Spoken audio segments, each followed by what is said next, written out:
जब किसी देश का एजुकेशन सिस्टम खराब हो जाए तो ये समझ लेना कि उस देश को डूबने की चांसेस बढ़ गई हैं। उस देश के डेवलपमेंट का ग्राफ दिन प्रतिदिन गिरता जाएगा।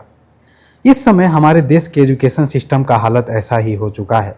वेदांत नाम के एक 12th क्लास के बच्चे ने ट्विटर पर अपनी प्रॉब्लम शेयर की।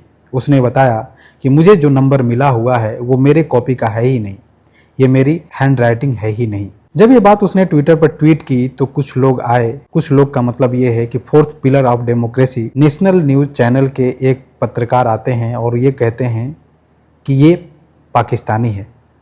आप सोचिए, एक 12th क्लास का बच्चा जब सवाल पूछता है, सीबीएसई से सवाल पूछता है कि ऐसा क्यों हुआ, तो उसे पाकिस्तानी बता दिया जाता है। इस पत्रकार का नाम है अशोक श्रीवास्तव।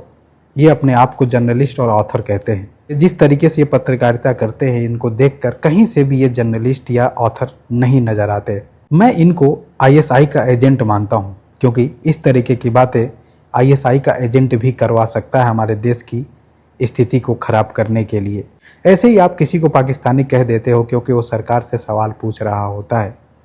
हमारे देश की एजुकेशन सिस्टम की हालत इतनी बदतर कभी हमने सपनों में भी नहीं सोचा था कि हो जाएगा।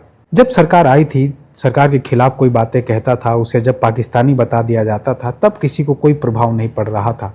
लेकिन जब लगातार आवाज़ उठने लगा डिजिटल मीडिया पर कि ये गलत हो रहा है, सरकार के खिलाफ फंडामेंटल राइट मिला हुआ है आर्टिकल 19 में, उसका विरोध क्यों कोई कर रहा है। इस सरकार के खिलाफ बोलता था, उसे ये लोग पाकिस्तानी बता दिया करते थे। बाकी आप इस अशोक श्रीवास्तव जैसे पत्रकार के लिए क्या कहना चाहते हैं, हमारे देश के एजुकेशन सिस्टम के लिए आप क्या कहना चाहते हैं, कमेंट सेक्शन में अपनी राय जरूर साझा कीजिएगा। क्या एजुकेशन सिस्टम से हमारे देश के डेवलपमेंट पे कोई प्रभाव पड़ता है या नहीं, इसके बारे में भी आप कमेंट सेक्शन में ज़रूर बताइएगा।